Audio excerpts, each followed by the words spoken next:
நம்முடைய பிதாவாகிய கடவுளிடமிருந்தும் கர்த்தராகிய இயேசு கிறிஸ்துவிடமிருந்தும் அனைவருக்கும் கிருபையும் சமாதானமும் நிறைவாய் உண்டாவதாக.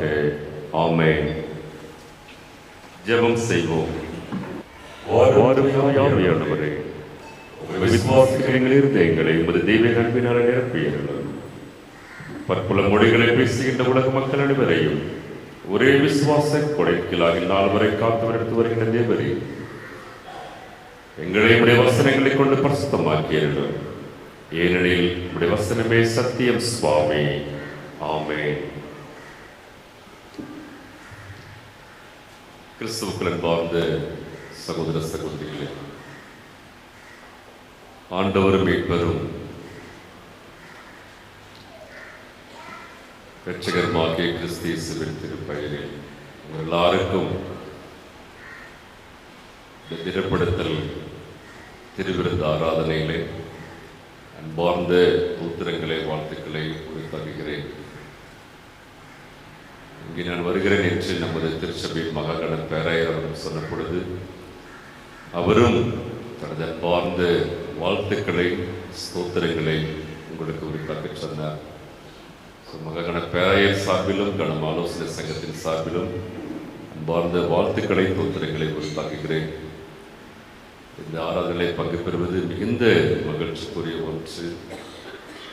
இந்த குருசேகர் ஆயரோடும் ஒரு மூத்த ஆயர் திரு தாமஸ் ஐயா அவர்களோடும் இறையியல் பயிற்சி மாணவர்களோடும் இந்த திருவிருந்த ஆராதனை பங்கு பெற்றிருப்பது மிகுந்த மகிழ்ச்சி. இந்த அன்பான அழைப்பை எனக்கு கொடுத்த இந்த குருசேகரத்தின் ஆயர் பாஸ்டர் கிங்ஸ்லி அவர்களுக்கும் அவருடைய துணைவியாருக்கும் சபை சங்க செயலர் பொருளர் சபை சங்க உறுப்பினர்கள் அனைவருக்கும் எனது அன்பான நன்றிகளை பகிர்கிறேன். டாக்டர் கிங்ஸ்லி எல்லாருக்கும் மிக இதயத்திற்கு ஏற்ற ஒரு அன்பு சகோதரர், ஒரு ஆயர். கடந்த ஆண்டும் இந்த அழைப்பை அவர் எனக்கு கொடுத்தார். அதனால் என்னால் அந்த நேரத்தில் வரையில்லாமல் போனது. நான் புதிதாக ஒரு குருசேகரத்திற்கு சென்று பொறுப்பேற்ற இந்த சூழல் வேறு வேறு கடமைகள் வர முயற்சி செய்தேன். ஆனால் அந்த வாரம் என்னால் வரையில்லாமல் போனது. அப்போது ஒரு கன்ஃபர்மேஷன் சர்வீஸ் உங்கள் அநேகர் என்னை அழைத்திருந்தீர்கள். மிக குறிப்பாக ஆர்கனிஸ்ட் தம்பி சுரேஷ், கோவையை சேர்ந்த வெண்ணியனுடைய மூத்த மகள் அனிதா குடும்பத்தினர் அநேகர் அழைப்பு கொடுத்தும் என்னால் அந்த கன்ஃபர்மேஷன் சர்வீஸ்க்கு வர இல்லாமல் போனது. அதற்காக நான் எனது வருத்தத்தை தெரிவித்துக் கொள்கிறேன். ஆகவே இந்த வாரம் கண்டிப்பாக வர வேண்டும் என்று இந்த கிங்ஸ்னுடைய அழைப்பை ஏற்று வர கர்த்தர் கிருபை செய்தார். கர்த்தருக்கு ஸ்தோத்திரம். நேற்றைய தினத்திலிருந்து சபையின் பொறுப்பாளர்களோடு பல காரியங்களை குறித்து கடந்த ஆலோசனை கர்த்தர் கிருபை செய்தார். சபையினுடைய வளர்ச்சி, முன்னேற்றம், குருசேகரத்திற்குரிய சில தரிசனங்கள் எல்லாவற்றிற்காக ஆண்டவருக்கு நன்றி செலுத்துகிறேன். கர்த்தர் தொடர்ந்து உங்களை ஆசீர்வதிப்பாராக. மிக குறிப்பாக திடப்படுத்தல் பெற்ற அன்பு பிள்ளைகளுக்கு மகாகண பேராயர் மற்றும் ஆலோசனை சங்கத்தின் சார்பில் அன்பார்ந்த வாழ்த்துக்களை தெரிவித்துக் கொள்கிறோம். கர்த்தர் உங்களுடைய வாழ்க்கையை ஆசீர்வதிப்பார். இன்றைய தினம் துவங்கி இந்த திருச்சபையில் முழு அங்கமாக நீங்கள் மாற இருக்கின்றீர்கள். இந்த ஆலயத்தில், இந்த குருசேகரத்தில் திடப்படுத்தல் பெற்ற பிள்ளைகளாகிய நீங்கள் நாட்டப்பட்ட திராட்சை கொடைகளாய் அவருக்குள் என்றென்றும் கனிகள் கொடுக்க கர்த்தர் உங்களுக்கு கிருபை செய்வார். இந்த நாளில் தியான பகுதிக்குள்ளாக நாம் கடந்து செல்வோம். லூக்கா 5ஆம் அதிகாரத்தை எடுத்து வைத்துக் கொள்வோம். இன்றைய நற்செய்தி பகுதி லூக்கா 5ஆம் அதிகாரம். ஒரு சில வசனங்களை நான் வாசிக்கிறேன். பின்பு அவர் கெனசரேத்து கடலருகே நின்ற பொழுது திரளான ஜனங்கள் தேவ வசனத்தை கேட்கும்படி அவரிடத்தில் இறங்கினார்கள். அப்பொழுது கடற்கரையில நின்ற 2 படகுகளை கண்டார். மீன் பிடிக்கிறவர்கள் அவைகளை விட்டிறங்கி வலைகளை அலசி கொண்டிருந்தார்கள். என் அன்பார்ந்த சகோதர சகோதரிகளே, கெனசரேத்து கடல் அல்லது கலிலேய கடல், 2 பேருமே இந்த கடலுக்கு கலிலேசி அல்லது கெனசரேத்து கடல். கெனசரேத்து கடல் என்ற பெயரை ரோம பேரரசு வைத்திருந்தது. கலிலேய கடல் என்ற பெயரை இவர்கள் வைத்துக் கொண்டார்கள். காரணம் அது கலிலேய பகுதி. லூக்காவின் நற்செய்தி நூல் நம்ம எல்லாருக்கும் தெரியும், it's mini Bible in the Bible. ஒரு திருமறையில் இருக்கின்ற ஒரு சிறிய வேத புத்தகம் என்று சொல்வார்கள். அது மாத்திரமல்ல, a gospel among the gospels என்று சொல்வார்கள். Saint Luke, a gospel among the gospels, Saint Luke. நற்செய்தி நூற்கள் நடுவில் இருக்கின்ற ஒரு நற்செய்தி அந்த புத்தகம். புக் ஆஃப் பிரேயர் என்றும் அதற்கு ஒரு பெயர் உண்டு.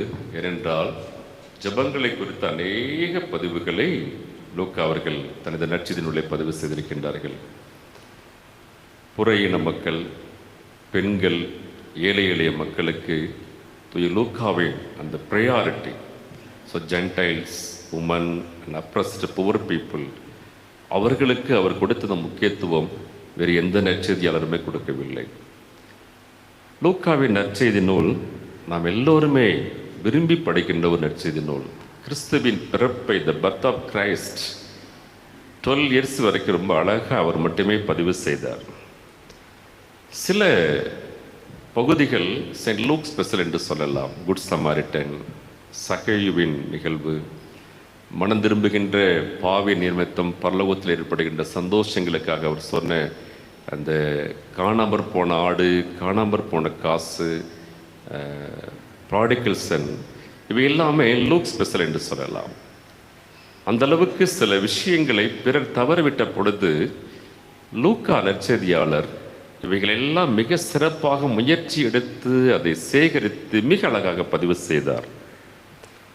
லூக்காவில் மட்டுமே ஏறக்குறைய 20 அற்புதங்களும் 28 ஊமைகளும் பதிவு செய்கின்றார். So 20 miracles and 28 parables. லூக்கா மிக அழகாக நமக்கு கொடுத்து விட்டு சென்ற பொக்கிஷங்கள், கர்த்தருடைய ஜெபம், த கிரேட் கமிஷன் அல்லது கிரேட் கமாண்ட்மெண்ட், லூக்கா 10:27, இவைகள் எல்லாமே லூக்காவில் மட்டும் காணப்படுகின்ற ஒரு நிகழ்வாகும். இந்த லூக்கா 5ஆம் அதிகாரத்தை எடுத்து வைத்துக் கொள்ளுவோம். So Jesus establish his ministry, ஆண்டவர் தனது ஊழியத்தை விரிவாக்குகிறார். தனி நபர் ஊழியம் இப்பொழுது குழு ஊழியமாக மாற்றப்படுகிறது. It's become as a team work. அந்த டீம் ஒர்க்கில் அவர் டீச்சிங் ப்ரோக்ராமையும் ட்ரைனிங் ப்ரோக்ராமையும் மேற்கொள்கின்றார். சீஷர்களை அழைத்து ஊழியத்தை ஒரு டீம் ஒர்க்காக மாற்றி அங்கே டீச்சிங் ப்ரோக்ராம் அண்ட் ட்ரைனிங் ப்ரோக்ராமை அவர் மிக சிறப்பாக கையாளுகின்ற ஒரு காட்சியை நாம் பார்க்கின்றோம். தனக்கு பிறகு இந்த ஊழியத்தை எடுத்து நடத்துவதற்காக ஆங்கிலத்தில் குரு மூமெண்ட் என்று சொல்லுவார்கள். தனிநபர் ஊழியம் இப்பொழுது குரு மூமெண்ட்டாக, ஒரு குரு, அவருக்கு பின்னாக வருகின்ற சீஷர்கள், இந்த ஒரு நிகழ்விலே அவர் தன்னுடைய ஊழியத்தை மாற்றுகின்ற ஒரு காட்சியை நாம் பார்க்கின்றோம். இந்தியாவிற்கும் இது புதிதல்ல. இந்தியாவில் பல குரு, பல சீஷர்கள் இருந்திருக்கின்றார்கள். இரண்டு சகோதர சகோதரிகளே, ஜான் பெஸ்கி என்று சொல்லப்படுகின்ற வீரமா முனிவர் விழிப்புணர்வு கருத்துக்களை சொல்வதற்காகவே பரமார்த்த குரு சீடர்கள் என்ற ஒரு கற்பனை நிகழ்வை அவர் பதிவிட்டு சென்றிருக்கின்றார். அங்கே பார்த்தீங்கன்னா அந்த குரு அவருக்கு சில சீஷர்கள் நடந்ததாகவும் அல்லது நடக்காததை நடந்ததாக கற்பனையாகவும் அவர் பதிவிட்டு சென்ற அந்த பரமார்த்த குரு சீடருடைய கதைகள் மிகப்பெரிய பொக்கிஷங்கள். ஒவ்வொரு கதையும் ஒரு விழிப்புணர்வை ஏற்படுத்தும். அவ்விதமாக இங்கு ஆண்டவர் இந்த ஊழியத்தை குரு சீஷர் என்ற ஒரு மூமெண்ட்டுக்குள்ளாக, இயக்கத்துக்குள்ளாக அவர் கொண்டு வருகின்ற ஒரு காட்சியை நாம் பார்க்கின்றோம். இதை மத்தேயும் பதிவு செய்கின்றார், மார்க்கவும் பதிவு செய்கின்றார். மத்தேயு 13ஆம் அதிகாரம் 1 முதல் 2, மார்க்கு 3ஆம் அதிகாரம் 9ஆம் வசனம் முதல் இந்த நிகழ்வை அவர்களும் பதிவு செய்கின்றார்கள். மலை பிரசங்கத்தை நாம் கேட்டிருக்கின்றோம், செர்மன் ஆன் த மவுண்டை நாம் கேட்டிருக்கின்றோம். ஆனால் இங்கே செர்மன் ஆன் த சீஷோர், கடற்கரை அருளுரை. இது மலை பிரசங்கம் அல்ல, கடற்கரை பிரசங்கம். ஃப்ரம் சீ டு சீஷோர், கடலில் இருந்து கடற்கரையில் இருக்கின்ற மக்களுக்கு அருளுரை ஆற்றுகின்றார். அவருடைய புல்பிட் போட்டு, அவருடைய ஆடியோ சிஸ்டம் சீவிண்ட், கடற்காற்று. கடலில் இருந்து கடற்கரை நோக்கி வீசுகின்ற கடற்காற்றை இவர் ஊடகமாக பயன்படுத்தி படகில் நின்று சத்தியத்தை எடுத்துரைக்கின்றார். சத்தமாக எடுத்துரைத்த இந்த சத்தியத்தை கடற்காற்று கடற்கரையில் மக்களுக்கு கொண்டு சேர்க்கிறது. என்ன அழகாக ஆண்டவருடைய திருப்பணியிலே சில நிகழ்வுகளை நாம் பார்க்கின்றோம். பாருங்கள் என் அன்பு சகோதர சகோதரிகளே, குறுகிய காலத்தை நம் ஆண்டவர் மிக அருமையாக ஊழியத்திற்கு பயன்படுத்தினார். என்னென்ன இருந்ததோ அவைகளையெல்லாம் மிக சிறப்பாக ஊழியத்திலே பயன்படுத்திய பெருமை நம் ஆண்டவருக்கு சேரும். ஒரு சில தலைப்புகளை நாம் தியானிப்போம். இந்த முதல் தலைப்பு, இந்த ஃபர்ஸ்ட் டைட்டில், அலசிய சீடர்கள், disciples who washed the fishing net. வாசியுங்கள் 2ஆம் வசனம்.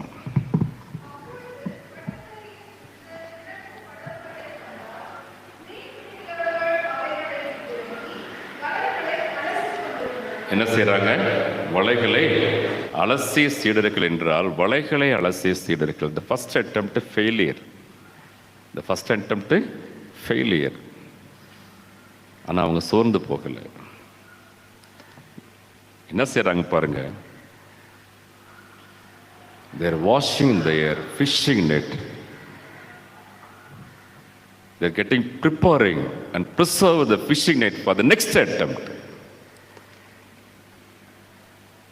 ஒன்றும் கிடைக்கலன்னு தூக்கி போட்டுட்டு போகாம அந்த வலைகளை அலசி அதை பாதுகாத்து மீண்டும் மீன்பிடிப்பதற்காக அந்த முயற்சி மேற்கொள்கின்றார்கள். தாமஸ் ஆல்வா எடிசன் அடிக்கடி சொல்லுகின்ற ஒரு கொட்டேஷன் என்னவென்றால், வெற்றி பெற ஒரே வழி மீண்டும் முயற்சிப்பது. To get the success attempt again. வெற்றி பெற ஒரே வழி மீண்டும் முயற்சிப்பது. அதைதான் எங்கள் சிஷ்யர்கள் செய்கின்றார்கள். வெறுங்கையோடு வந்தவர்கள் வலைகளை தூக்கி வீசி எறிந்து விடாமல் அவைகளை அலசி அவைகளை பாதுகாக்கின்றார்கள். ஏனென்றால் மீண்டும் மீன் பிடிக்க, மீண்டும் முயற்சிக்க. மத்தேயுவின் நற்செய்தியிலும் 4ஆம் அதிகாரம் 21ஆம் வசனம், மார்க்கு 1:19, மத்தேயு 4:21, மார்க்கு 1:19. அங்கே இதை அழகாக மார்க்கும் பதிவு செய்கின்றார், மத்தேயும் பதிவு செய்கின்றார். யோவானும் யாக்கோபும் தங்கள் வலைகளை அலசி கொண்டிருந்தார்கள், அதை தூய்மைப்படுத்திக் கொண்டிருந்தார்கள். அன்பு சகோதர சகோதரிகளே, நாமும் நம்முடைய தனிப்பட்ட ஆவிக்குரிய வாழ்க்கை எப்பொழுதும் தூய்மையாக அதை சீர்படுத்தி செம்மைப்படுத்தி பாதுகாத்து வைத்துக் கொள்ள நாம் அழைக்கப்படுகின்றோம். அப்படியே விட்டுவிடக்கூடாது. நம்முடைய ஆவிக்குரிய வாழ்க்கை துருப்புறுத்தி விடும். வளைகின்ற வாழ்க்கையை நாம் சீர்படுத்தாவிட்டால், வளைகின்ற நம்முடைய ஆவிக்குரிய வாழ்க்கையை நாம் சீர்படுத்தாவிட்டால், அலசி அதை தூய்மைப்படுத்தாவிட்டால் அது வீணாகி போய்விடும். பாருங்க, ரிப்பேர் பண்றாங்க, ரீக்ரைட் பண்றாங்க, அதை ரெடி பண்றாங்க அடுத்த ஃபிஷிங். இந்த காட்சியை தான் கர்த்தர் ஆண்டவர் கண்டார். இந்த நிகழ்வுதான் ஆண்டவர் கண்டார். வீணவர்கள், படிப்பறிவு இல்லாதவர்கள், அவர்களால் தோராவை கடைபிடிக்க முடியாது. ஒவ்வொரு முறை சாப்பிடும் பொழுது கைகளை கழுவிட்டு சாப்பிட முடியாது.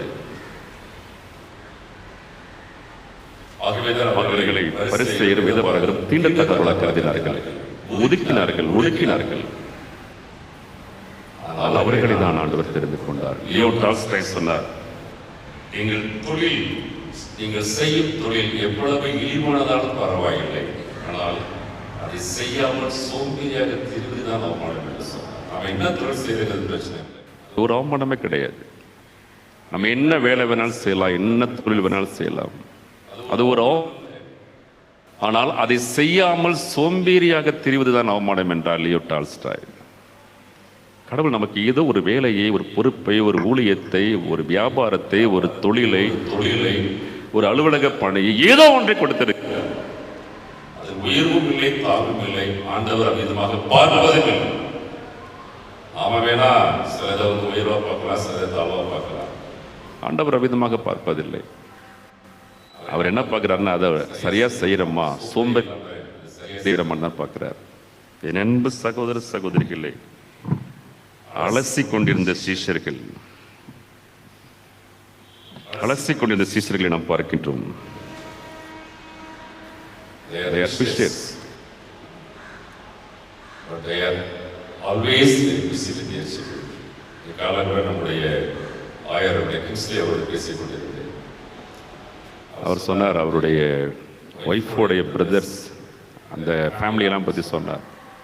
அங்கே போனால் யாருமே ஓய்வாக இருக்க மாட்டாங்க, யாருமே சும்மா இருக்க மாட்டாங்க, வேலை செய்து கொண்டே இருப்பார்கள். அந்த ஹில்ஸில் அந்த மக்கள் யாராவது ஒருத்தர் வேலை செய்து கொண்டே இருப்பார்கள். என் அன்பு சகோதர சகோதரிகளே, our God always watching, calling and blessing who working people, not sleeping people. நம்முடைய ஆண்டவர் வேலை செய்பவர்களே கவனிக்கிறார், அவர்களை அழைக்கிறார், அவர்களை ஆசீர்வதிக்கிறார், தூங்குபவர்களே அல்ல. சோம்பேறியின் இதயம் சாத்தானின் தொழிற்சாலை. The heart of the lazy is factory of Satan. அலசி கொண்டிருந்த சீஷர்கள் தோல்வி, வெறுமை, ஒன்றுமில்லை, எல்லாம் பாடுபட்டு எல்லாம் வீணாய் போனது. பட் இங்கே they are getting ready for the next attempt to get success. இரண்டாவது, அழைக்கின்ற ஆண்டவர், Lord calling the disciples. மூன்றாம் வசனம் படிங்க.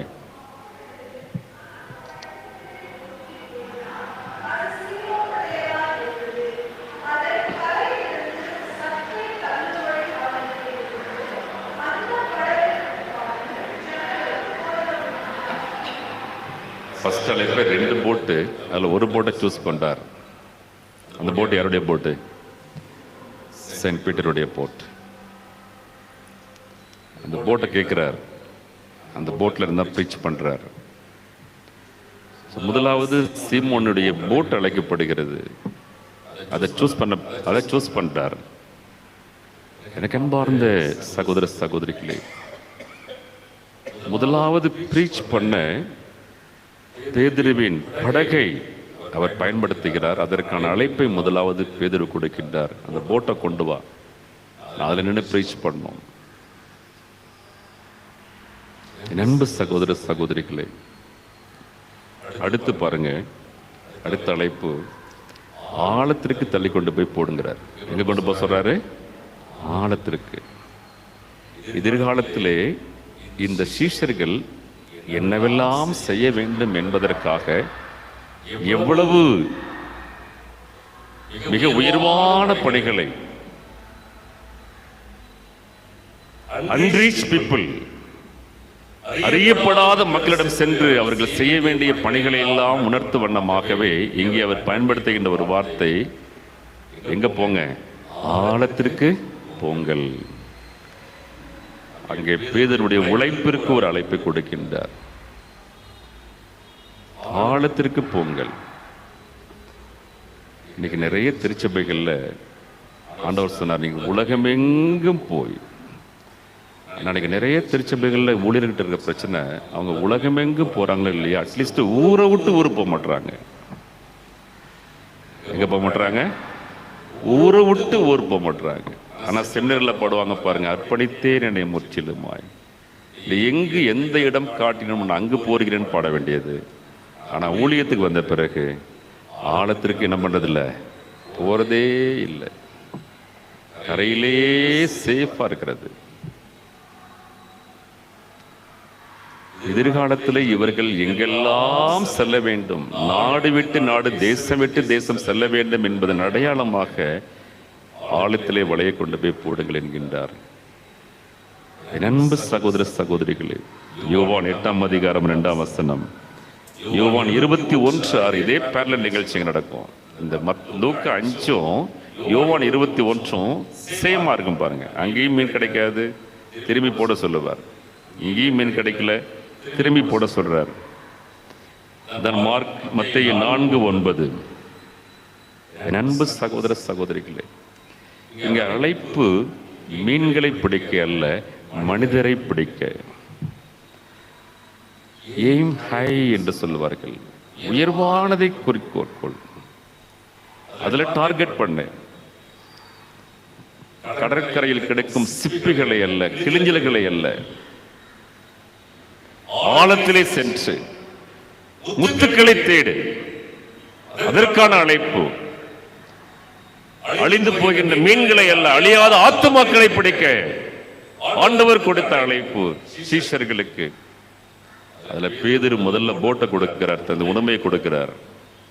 அதுல பேதுரு இரண்டாவது தன் உழைப்பை கொடுக்கிறார், ஆழத்துக்கு போறார். மூன்றாவது தன்னை ஊழியத்திற்கென்றே அர்ப்பணிக்கிறார்.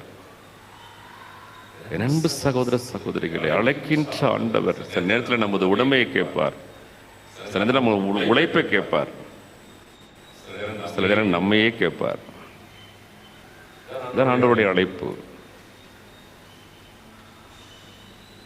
அவருடைய எய்ம் எல்லாமே ஆழம். 6 மாத கால கப்பல் பயணத்தை ஜீகன் பாலக் அவர்கள் மேற்கொண்டதால் தான் பெங்களூரில் ஒரு TLC சர்ச். ஆழம். அன்னைக்கு ஒரு மிஷினரி ஜெர்மன்ல இருந்து கிளம்பி தரங்கம்பாடிக்கு வந்துட்டாருன்னா, அந்த மிஷினரி தரங்கம்பாடிக்கு வந்து சேர்ந்துட்டாருங்கிற விஷயம் அவங்க வீட்டுக்கு எப்ப தெரியும்னா, அந்த விஷயம் தெரியறதுக்கு 1 வருஷம் ஆகும். ஏன்னா வந்து சேருவதற்கு 6 மாதம். அவங்க கடிதம் எழுதி அனுப்புனாங்கன்னா அந்த கடிதம் போய் சேர்வதற்கு சொல்லுங்க 6 மாதம். பையன் உயிரோடு தரங்கம்பாடி போய் சேர்ந்துட்டான ஒரு பெற்றோருக்கு தெரிய வருவதற்கு எவ்வளவு நாள் ஆகும்? 1 வருஷம். அன்பு சகோதர சகோதரிகளே, இன்றும் அந்த அழைப்பு அழைத்துக் கொண்டே இருக்கிறார். ஆனா பேதுரு பாருங்க, தன்னுடைய உடைமையை முதல்ல கொடுக்கிறார், போட்டு தனது உழைப்பை கொடுக்கிறார், ஆழமான இடத்துக்கு போறார். அதுக்கப்புறம் தனது ஊழியத்திற்கு தன்னையும். மூன்றாவது, the third one, அர்ப்பணித்த சீடர்கள், disciples who committed themselves. வாசியுங்கள் 3ஆம் வசனம்.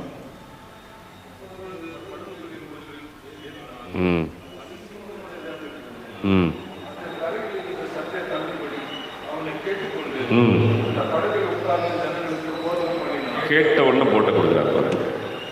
அது அர்ப்பணிப்பு. அடுத்த 5ஆம் வசனம்.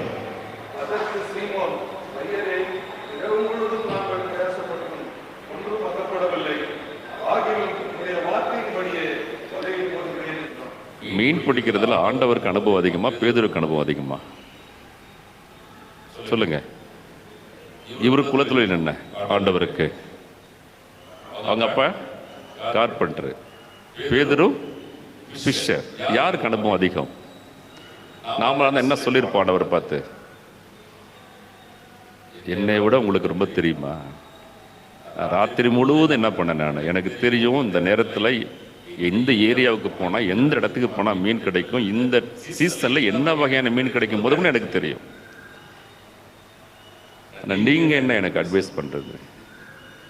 பேதுரு தனது அறிவையோ தனது அனுபவத்தையோ தனது ஆற்றலையோ பயன்படுத்தவில்லை. வார்த்தை சொல்றார் பாருங்க, ஐயரே ஐயரே. தன்னை ஒரு வேலையாளாகவும் ஆண்டவரை எஜமானாகவும் பார்க்கின்றார். உமது வார்த்தைக்கு கீழ்ப்படிந்து போகிறேன். அந்த ஒரு அர்ப்பணிப்பு. அவர் பார்க்கிறார் பாருங்க, அந்த தன்னை பாவியாக உணர்கின்ற ஒரு காட்சி. தேவ பிரசனத்திற்கு வருகின்ற எவரும் தன்னை பாவி என்று உணர்வார்கள். உண்மையா பொய்யா? தேவ பிரசனத்தை உணர்கின்ற எந்த ஒரு மனிதரும் தன்னை எப்படி உணர்வாங்க? பாவி என்று உணர்வார்கள். ஏசாயா உணர்ந்தார். ஏசாயா 6ஆம் அதிகாரம் 5ஆம் வசனம். அசுத்த உதடுகளுள்ள மனிதன். எரேமியா உணர்ந்தார். எரேமியா 1ஆம் அதிகாரம் 6ஆம் வசனம், நான் சிறுவன், அன்வர்த்தி போசன் சொன்னார். மோசே உணர்ந்தார். யாத்திராகமம் 3ஆம் அதிகாரம் 11ஆம் வசனம், நான் திக்குவாய் உள்ளவன். என் அன்பு சகோதர சகோதரிகளே, இந்த பாவ உணர்வு அர்ப்பணிப்புக்கு வழிநடத்தும். அந்த அர்ப்பணிப்பு கீழ்ப்படிதலுக்கு வழி நடத்தும். Self Reliance and confession always leads to commitment and obedience.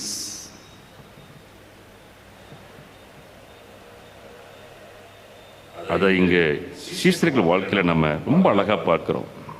தங்களை அர்ப்பணித்தார்கள், கீழ்ப்படிந்தார்கள்.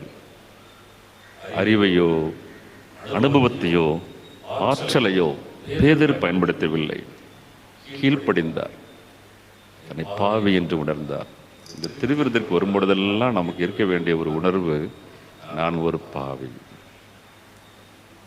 நான் ஒரு சொல்லுங்க பாவ உணர்வோடு நாம் இங்கே வந்து திருவிருந்திலே பங்கு பெற்று இந்த திருவிருந்து என்னை பரிசுத்தப்படுத்துகிறது என்ற உணர்வோடு இருக்கைக்கு செல்ல அழைக்கப்படுகின்றோம். இங்க பாவிகளுக்கு தான் வேலை, நோயாளிகளுக்கு தான் ஹாஸ்பிட்டல். நல்லா இருக்கிறவங்களுக்கு ஹாஸ்பிட்டல் தேவையே இல்லை. The Lord suffered for the sinners only, not for saints.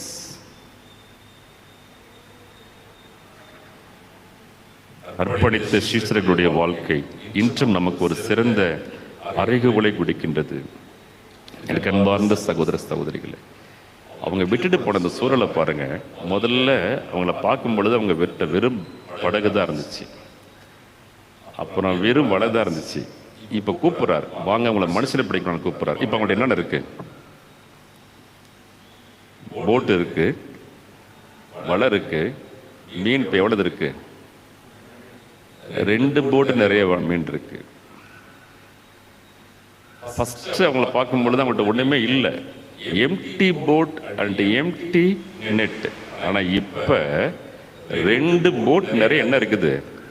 மீன்கள் இருக்கு. கொண்டு விட்டா என்ன கிடைக்கும்? அவங்களுக்கு வருமானம் கிடைக்கும். விட்டு விட்டு பின் செல்லும் பொழுது இவை எல்லாவற்றையும் விட்டு விட்டார்கள். அவர்கள் விட்டது வெறுமையான போட்டை அல்ல, அவர்கள் விட்டது வெறுமையான வலைகள் அல்ல, நிரம்பி வழிந்த போட்டையும் நிரம்பி வழிந்த வலைகளையும் விட்டு விட்டு ஆண்டவருக்கு பின் சென்றார்கள். அந்த அளவிற்கு தங்களை அர்ப்பணித்த சீஷர்கள் அவர்கள். அழைப்பு பேதுரு கொடுக்கிறாரு, கூடவே யாக்கோபு யோவான் போயிறாரு ஆண்டவர் பின்னாடி. அந்த வார்த்தை ரொம்ப முக்கியம், மனுஷரை பிடிக்கிறவன் ஆக்குவேன். இப்ப மீன் முக்கியமா, ஆண்டவர் முக்கியமா? இந்த சாய்ஸ் தான் யோவானுக்கு பேதுருக்கு வைக்கப்பட்டது. சாய்ஸ் தான், which is very important, either fish or the Lord. இது அழிந்து போகின்ற உணவு, ஆண்டவர்கிட்ட இருக்கிறது அழியாத உணவு. யாரண்டே போவோம்? நித்திய ஜீவ வார்த்தைகள் உம்மிடம் உண்டே. பேதுரு ஒரு முடிவு பண்றார், இந்த மீனை விட இந்த மீன் பிடிக்க அதிசயம் செய்த ஆண்டவர் முக்கியம் என்று போனார். இன்று நாம் எதை பற்றி கொள்கிறோம்? மீன்களை. எதை விட்டு விடுகிறோம்? அந்த மீன்களை கொடுத்த ஆண்டவரை. ஆனால் பேதுரு சரியாக பற்றி கொண்டார். இந்த 2 படகு நிறைய மீன் வந்துச்சுன்னா அதற்கு எனது அறிவோ எனது அனுபவமோ எனது ஆற்றலோ அல்ல, என் அருகில் இருக்கின்ற என் ஆண்டவர். அழியும் மீனை விட அழியாத ஆண்டவரும் அவர் வார்த்தையும் முக்கியம் என்பதே பேதுரு கண்டுகொண்ட சத்தியம். அநேக கிறிஸ்தவ விசுவாசிகள் பற்றிக் கொள்வது மீன்களை, விட்டு விடுவது ஆண்டவரை. ஆனால் அந்த மீன்கள் நமக்கு கிடைக்க காரணமாக இருந்தது யார்? ஆண்டவர். அவருடைய கிருபை, அவருடைய இரக்கம், அவருடைய தயவு. ஒரு கதை ஒண்ணு சொல்லுவாங்க, பொன் முட்டையிடும் வாத்து. பொன் முட்டையிடும் வாத்து. அந்த ஓனர் எதுக்கு முக்கியத்துவம் கொடுத்தாரா? சொல்லுங்க. முட்டைக்கு முக்கியத்துவம் கொடுத்தார். எதை கொன்று போட்டார்? வாத்தை கொன்று போட்டார். இது என்ன, டெய்லி ஒரு நாளைக்கு ஒரு முட்டை தான் எடுத்து இந்த வாத்தை அறுத்து கொண்டா உள்ள நிறைய முட்டை கிடைக்கும். ஆனா அறுத்து பார்த்த பொழுது அன்றைக்கு விட வேண்டிய முட்டை தான் அது வயிற்றுல இருந்துச்சு. இங்கே நாம் ஆசீர்வாதங்கள் என்ற முட்டைகளை பற்றி கொள்கிறோம். அதை கொடுக்கின்ற ஆண்டவர் என்ற வார்த்தையை நாம் விட்டு விடுகிறோம். பற்றிக்கொள்ள வேண்டியது முட்டைகளை அல்ல, பற்றிக்கொள்ள வேண்டியது ஆண்டவர் என்ற ஒரு வார்த்தை. தினந்தோறும் அவர் தான் படையெடுக்கிறார். தினந்தோறும் அவருடைய கிருபைகள், அவருடைய ஆசீர்வாதங்கள்.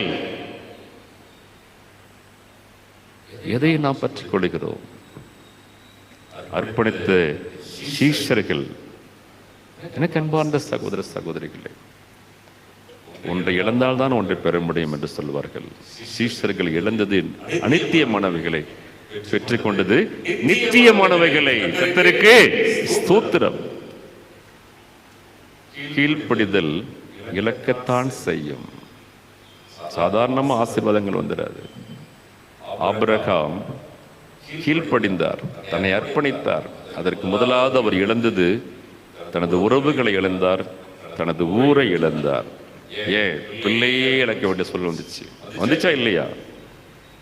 ஆனா பாருங்க, பின்னாளில் அந்த அந்த ஆபிரகாமுடைய தாழ்மையெல்லாம் யோசிச்சு பாருங்க. பெரிய செல்வந்தன் சீமான், எலியேசர் தான் சொல்லுவார், போய் லாபான் வீட்டில் சொல்லுவார், என் எஜமான் மிகப்பெரிய சீமானா இருக்கிறான். ஆனா அந்த ஆதியாகமம் 18ஆம் அதிகாரத்துல இந்த சோதம் குமாரை பற்றி ஒரு டயலாக்ல சொல்லுவார், நான் அர்ப்பணம் நீசனுமா எளியனுமா இருக்கிறேன், உம்மோடு பேச துணிந்தேன். அந்த அளவுக்கு ஆபிரகாம் தன்னை தாழ்த்துவார். அந்த கீழ்ப்படிதல், அந்த இழத்தல், அந்த ஒப்பு கொடுத்தல், அந்த அர்ப்பணிப்பு பின்னால் எப்படி வந்துச்சுன்னா, கர்த்தர் தன்னை எப்படி அழைத்துக் கொண்டாராம்? ஆபிரகாமின் தேவன் என்று அழைத்துக் கொண்டார். எப்படி அழைத்துக் கொண்டார் தன்னை? சொல்லுங்க. ஆபிரகாமின் தேவன். இது யாருக்கு மேன்மை? ஆபிரகாம் கிடைத்த மேன்மை. தன் பெயரோடு ஆபிரகாம் பெயரை சேர்த்து சொல்லுவதிலே கர்த்தர் பெருமைப்பட்டார். அந்த அளவிற்கு ஆபிரகாமுடைய வாழ்க்கையில் அர்ப்பணிப்பும் கீழ்ப்படிதலும் இழத்தலும் ஒப்படைத்தலும் காணப்பட்டது. மோசே நிம்மதி ஆரம்பிச்சிட்டு இருந்தார் மாமனார் வீட்டில். ஏகபோக வாழ்க்கை மாமனார் வீட்டில். கொஞ்சம் ஆடுகளை மேய்ச்சிட்டு இருந்தார். வான்னு கூப்பிட்டு லட்சக்கணக்கான மக்கள் அவர்கிட்ட கொடுத்தார். ஆனால் கீழ்ப்படிந்தார். அதுக்கப்புறம் தசமமாக கட்டளை கொடுக்கப்படுகிறது. இப்போ லட்சக்கணக்கான மக்கள் யாருக்கு தசமமாக கொடுக்குறாங்க? சொல்லுங்க, யார் கொடுக்குறாங்க? மோசேக்கு. மோசேக்கு இப்போ என்ன உண்டு? நல்ல வருமானம் இருந்துச்சு, ஆனால் நிம்மதி இருந்துச்சா? இவர்களை நான் சுமந்தேனோ, என் ஜீவனை எடுத்துக்கொள்ளும் என்று ஜெபித்தார் மோசே. மோசேயினுடைய கீழ்ப்படிதலும் அர்ப்பணிப்பும் மோசேக்கு அவ்வளவு பெரிய வேதனையை, வழிகளை கொடுத்துச்சு. என்னை எடுத்துக்கொள்ளும் கர்த்தாவே. இந்த ஜனங்க மோசையை கோப்படுத்தி அந்த மனுஷன் கோவப்பட்டு கடைசியில் அந்த மனுஷனுக்கு காணானுக்கு போல, இந்த ஜனங்களுக்கு காணானுக்கு போல, உன்னால நான் கேட்ட, என்னால நீ கேட்ட. நடக்குதா இல்லையா குடும்பத்துல? ஆனா மோசேயினுடைய அர்ப்பணிக்கும் கீழ்ப்படிதலும் மோசே அப்படி விட்டு விடவில்லை. மறுரூப மலையில் மோசே ஆண்டவரோடு பேசிக் கொண்டிருந்தார். என்ன ஒரு மேன்மையான ஸ்தானத்தை கொடுத்தார் பாருங்க. அர்ப்பணிப்பும் கீழ்ப்படிதலும் என்றுமே உயர்வுகளை, மேன்மைகளையுமே கொடுக்கும். கடந்த வாரம் நீங்க செர்மன்ல பார்த்திருப்பீங்க. தாவீதை போய் நாத்தான் என்ன பண்றாரு? சுட்டி காட்டான், நீயே. அந்த மனிதன் பாவ உணர்வடைகிறாங்க. 51ஆம் சங்கீதத்தின் முகவுரை அந்த பாவ உணர்வடைகளுடைய விளைவாக வந்த ஒரு பாடல் தான் திருவந்திலும் பாடுறோம் நம்ம, தூய இருதயத்தை நீர் என்னில் சிருஷ்டி. அன்னைக்கு அந்த மனுஷன் தாவீது உணர்வடைந்தார், தன்னை ஒப்பு கொடுத்தார், கர்த்தருடைய கண்டித்தலுக்கு கீழ்ப்படிந்தார். கடிந்து கொள்ளுதலை வெறுக்கிறவன் சடுதியிலே நாசமடைவான். நாத்தானை பார்த்து நீ யாருன்னு கேட்கல, கர்த்தரை பார்த்து அவர் யார் எனக்கு புத்தி சொல்ல கேட்கல, தன்னை ஒப்பு கொடுத்தார், அந்த கண்டித்தலுக்கு கீழ்ப்படிந்தார். அவருக்கு தண்டனையும் வந்துச்சு, மன்னித்தலும் கிடைச்சிச்சு, 6 மடங்கு தண்டனையும் கிடைச்சிச்சு. ஏன்னா யாத்திராகமம் 2:22 பிறகு 1 பிரகாரமாக 4 மடங்கு ரீபே பண்ணணும். அதை தாவீதே சொல்லுவார், இந்த தவறை செய்தவர் 4 மடங்கு ஆட்டுக்குட்டி கொடுக்கணும் பார். ஆனா அவருக்கு 6 பனிஷ்மெண்ட் வந்துச்சு, மன்னித்தலும் இருந்தது. ஆனால் அந்த கீழ்ப்படிதலும் அந்த உணர்வடைதலுக்கும் கிடைத்த ஒரு பலன் லூக்கா 1ஆம் அதிகாரத்துல காபிரியல் தூதன் மரியாதை பார்த்து சொல்லுவார், அவர் தாவீதின் குமாரன் எனப்படுவார். தாவீதின் வம்சத்தை என்றென்றும் அழிந்து போயிருக்க வேண்டிய பெயர் தாவீது இந்த நிகழ்ச்சியின் மூலமாக. ஆனா அவனுடைய கீழ்ப்படிதல் அர்ப்பணித்தலும் உயர்வுகளை, மேன்மைகளை கொண்டு வந்தது. எனக்கு அன்பார்ந்த சகோதர சகோதரிகளே, தமிழ்ல ஒரு பழமொழி சொல்லுவாங்க, மேற்படிக்கு முதற்படி. சொல்லுங்க, மேற்படிக்கு முதற்படி. சொல்லுங்க, மேற்படிக்கு முதற்படி, சொற்படி கீழ்ப்படி. சொல்லுங்க, சொற்படி கீழ்ப்படி. மேற்படிக்கு முதற்படி, சொற்படிக்கு கீழ்ப்படி. இது நமது முன்னோர் சொன்ன வாக்கு.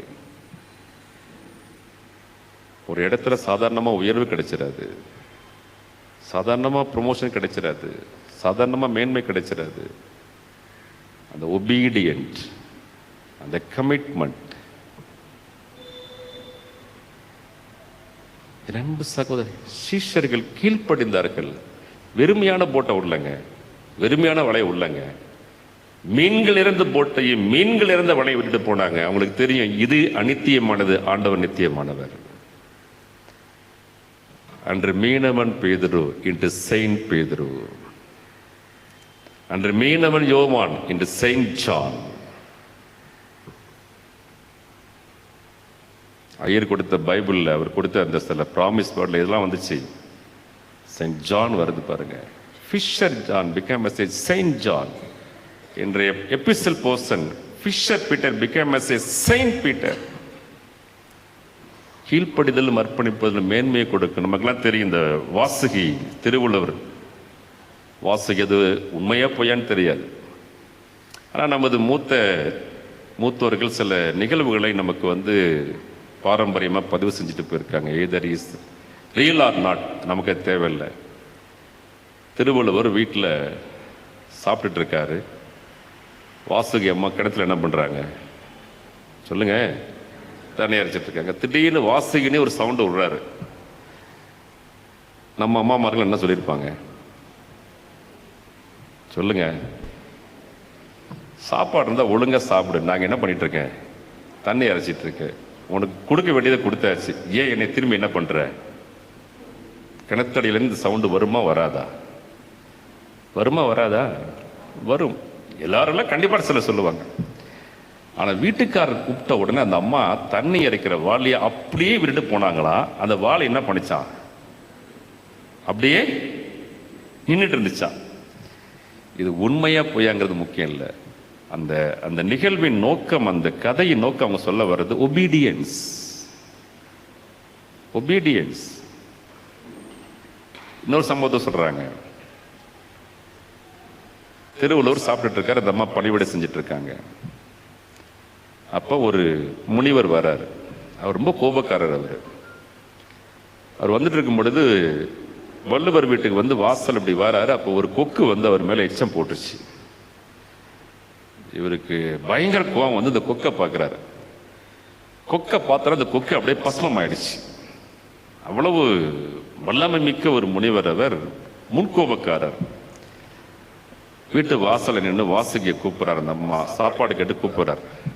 இப்ப இந்த அம்மா யாருக்கு பணிவிடை செஞ்சுட்டு இருக்காங்க? கணவருக்கு, திருவள்ளுவருக்கு பணிவிடை செஞ்சுட்டு இருக்காங்க. கணவர் சாப்பிட்றார். நான் கணவருக்கு பணிவிடை செய்ய வேண்டியது எனது கடமை, எனது அர்ப்பணிப்பு, எனது வேலைன்னு சொல்லிட்டு பரிமாறிட்டு இருக்காங்க. அவர் சாப்பிட்டு முடிச்ச பிறகு ஒரு வாசலுக்கு போறாங்க. அந்த அம்மா, அவருக்கு பயங்கர கோபம். நான் கூப்பிட்டோன்னு நீனே வரல, நான் கூப்பிட்டோன்னு நீனே வரல.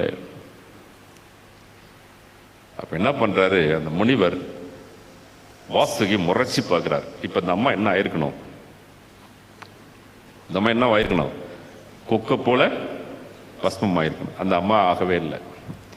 இந்த அம்மா முனிவரை பார்த்து சொன்னாங்களா, கொக்கனை நினைத்தாயோ குங்கனவா அப்படின்னாங்களா.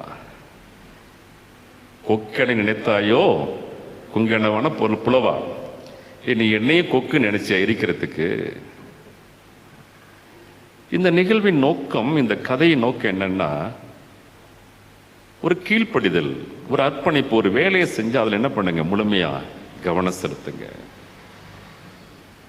உங்களை யாரும் என்ன பண்ண முடியாது, ஒன்றும் செய்ய முடியாது. என் அன்பு சகோதர சகோதரிகளே, ஆனா அதுல பேதுருவே ஃபெயிலியர் தான். யோவான் 21 எதெல்லாம் விட்டுட்டு போனாரோ அந்த மனுஷன், திரும்பி அதெல்லாம் தூக்கிட்டு எங்க போறாரு? மீன் பிடிக்க போறாரு. ஆனா ஆண்டவரை விட்டு விடல. திரும்பி போய் அவர்களை மீன் கொண்டு அந்த பொறுப்பை படைக்கிறார். என்னை நேசிக்கிறாயா, என் ஆடுகளை மேய்ப்பாயாக. நாம பின்வாங்கி போனாலும் ஆண்டவர் நம்ம விடுறது இல்லைங்க, தேடி வராருங்க. நம்ம எங்க எல்லாத்தையும் விட்டுட்டு திரும்பி எங்க போய் மீன் பிடிக்கிறோமோ அங்க தேடி திரும்பி நம்மளை கொண்டு தமது மந்தையில் அவர் சேர்க்கிறார். அர்ப்பணித்த சீஷர்கள், என் அன்பு சகோதர சகோதரிகளே, ஒரு பக்தர் சொன்னார் பாருங்க. அவர் பேர் டீட்ரிச் போன்ஹேபர், ஜெர்மானிய இறையலாளர். டீட்ரிச் போன்ஹேபர் சொன்னார், ஒரு கீழ்ப்படிதல் 100 பிரசங்கங்களை காட்டிலும் சிறந்தது. The one obedience is better than the 100 sermons.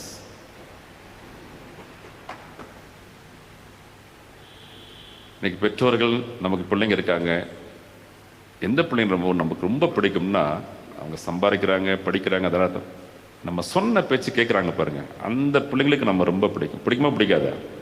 ஆமாம், அப்படிதானே ஆண்டவரும். பேதுரு ஒரு தடவை கீழ்ப்படிதான். இன்னைக்கு பேதுருவை பற்றி எத்தனை லட்சம் பிரசங்கம். ஒரு கீழ்ப்படிதல் பேதுருவை குறித்து எத்தனை ஆண்டுகள், 2000 வருஷமா பிரசங்கம் பண்ணிட்டு இருக்கோம் பேதுருவை பற்றி. ஏன்? Because of his obedience, his commitment. அர்ப்பணிப்புள்ள மக்களாக, கீழ்ப்படுகின்ற மக்களாக நம்மால் அழைக்கப்படுகின்றோம். ஆவிக்குரிய வாழ்க்கையை அலசி ஆராய்வோம், அழைப்பின் குரலுக்கு செவி கொடுப்போம், அர்ப்பணிப்போம். ஆண்டவர் நம்மை மேன்மைப்படுத்துவார். ஆண்டவர் தாமே இந்த வார்த்தைகளை உங்களுக்கும் எனக்கும் ஆசீர்வாதம் தருவாராக. நம் கண்களை மூடி ஜெபம் செய்வோம். அலைத்தவரே அலைத்தவரே என் ஊழியத்தின் ஆதாரமே, அலைத்தவரே அலைத்தவரே என் ஊழியத்தின் ஆதாரமே. எத்தனை நிந்தைகள், எத்தனை சோர்வுகள் என்னை சூழ்ந்து நின்றாலும் உம்மை பார்க்கிறேன். உத்தம ஊழியன் என்று நீர் சொல்லிடும் ஒரு வார்த்தை கேட்டிட உண்மையாய் ஓடுகிறேன். உத்தம ஊழியன் என்று நீர் சொல்லிடும் ஒரு வார்த்தை கேட்டிட உண்மையாய் ஓடுகிறேன். எங்கள் அன்பின் பரலோக பிதாவே, நாங்கள் கேட்ட சத்தியத்திற்காக நன்றி செலுத்துகிறோம். இதன்படி வாழ நாங்கள் எங்களுக்கு அருள் தாரும் அப்பா. திரைப்படத்தில் பெற்ற பிள்ளைகளுக்காக நன்றி செலுத்துகிறோம். அவர்களையும், அவர்கள் பெற்றோர்களையும், அவர்கள் ஞான பெற்றோர்களையும், அவர்கள் குடும்பத்தாரையும், எதிர்காலத்தையும் நீர் ஆசீர்வதியும். இந்த பாவநாசர் ஆலய, இந்த குருசேகர சபை விசுவாச குடும்பங்களுக்கு நாங்கள் ஜெபிக்கிறோம். ஒவ்வொரு விசுவாச குடும்பத்தையும் கர்த்தர் வேலையடித்து காத்துக்கொள்ள வேண்டும். நெரிசல் நிறைந்த இந்த பட்டணத்திலே எங்கள் விசுவாச குடும்பங்களை கர்த்தர் கண்மணியை போல காத்துக்கொள்ளலாம். நல்ல வேலை வாய்ப்புகளை, நல்ல வருமானங்களை பிள்ளைகளுக்கு தாரும். வாழ்கின்றவர் வீடுகளில் நீர் வாழ்ந்து வாசம் செய்யும். எங்கள் அன்பு சபை விசுவாச குடும்பங்களை காத்துக்கொள்ளும் ஆண்டவர். அநேக தேவைகளோடு இந்த ஆலயத்திற்கு வந்திருக்கின்றனர். எல்லா தேவைகளையும் சந்திப்பீர், எல்லா குறைவு நிறைவாக்குவீர். கண்ணீரின் விடையாக நீர் இருக்கிறீர். எல்லாவற்றையும் மாற்றுவீர், எல்லா தேவைகளையும் சந்திப்பீர், எல்லா குறைவு நிறைவாக்குவீர். கண்ணீரின் சத்தத்தை கேட்பீர். கொடான கோடி ஸ்தோத்திரம் அப்பா. இந்த குருசேகரத்தின் ஆயருக்காக, அவருடைய துணைவியார், அவருடைய அன்பு மகள், அவருடைய தகப்பனார், அவருடைய துணைவியாரின் குடும்பத்தார் அனைவருக்காக ஜெபிக்கிறோம். அது ஊழியரை வலிமையாக எடுத்து பயன்படுத்தி வருகிறீர்கள். ஆசீர்வாதத்தின் பாத்திரம் எடுத்து பயன்படுத்தும். பிசி, டிசி, ஏசிசி உறுப்பினர்களுக்கு நாங்கள் ஜெபிக்கிறோம். பொறுப்பாளராக மன்றாடுகிறோம். கர்த்தர் அவர்களை ஆசீர்வதிப்பீராக. உபதேசியர்களுக்காக, உடன் ஆயர் பெருமக்களுக்காக நாங்கள் ஜெபிக்கிறோம். கர்த்தர் அவர்களை ஆசீர்வதியும். ஆலய பணியாளருக்காக நாங்கள் ஜெபிக்கிறோம். அவரே சர்ச்சை கொயருக்காக நன்றி செலுத்துகிறோம். இசைக்கருவி வாசிக்கின்ற நமது பிள்ளைகள், கொயரை சேர்ந்த நமது பிள்ளைகள் ஒவ்வொருவரையும் ஆண்டவர் ஆசீர்வதியும். பெண்களுக்கு சங்கம், ஆண்களுக்கு சங்கம், யூத், சண்டே ஸ்கூல் எல்லா கருத்தில் கொடுக்கிறோம். தேவன் அனைவரையும் ஆசீர்வதிப்பீராக. இந்த திருவிருந்திலே நாங்கள் பாவ உணர்வடைந்தவர்களாய் பங்கு பெறுகிறோம். ஆண்டவரே, எங்களை பலப்படுத்தும், எங்களை பரிசுத்தப்படுத்தும். எஞ்சியுள்ள வாழ்க்கையை நாங்கள் ஓட்டத்தை ஓடி முடிக்க, எங்கள் பணிகளை செய்து முடிக்க இந்த திருவிருது எங்களை பலப்படுத்த மாட்டவரே. எங்களை முற்றிலும் அர்ப்பணிக்கிறோம். எங்களை ஆசீர்வதியும். எல்லாவற்றையும் எங்களுக்கு கர்த்தருமே பிரட்சிகரமாகிய கிறிஸ்து இயேசுவின் திருப்பெயரில் தாழ்மையோடு செபிக்கிறோம் எங்கள் செபங்கள் நல்ல பிதாவே, ஆமென். நாம் கர்த்தருடைய ஜெபத்தை எடுப்போம். பரமண்டங்கள் பிதாவே, நீ நாம பரிசுத்தப்படுவதாக.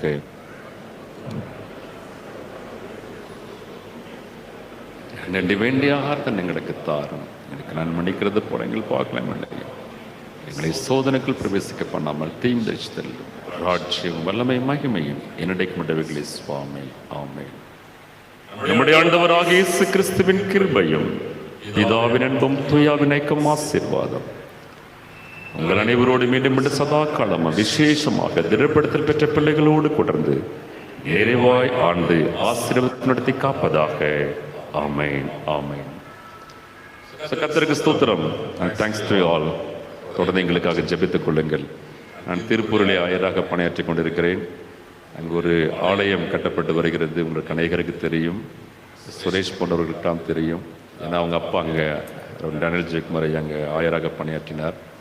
ஸோ அந்த ஆலய கட்டுமான பணிக்காக நம்முடைய திருச்சபையில் மிகப்பெரிய ஒரு ஆலயமாக அது கட்டி எழுப்பப்பட்டு வருகிறது. கர்த்தருக்கு மகிமை உண்டாகட்டும். எங்களுடைய ஊழியங்களுக்காக அந்த கட்டுமான பணிகளுக்காக நீங்கள் செபிக்க உங்களை அன்பை வேண்டுகிறோம். கர்த்தர் தொடர்ந்து நம்மை ஆசீர்வதிப்பாராக. ஆமென். தேங்க்யூ.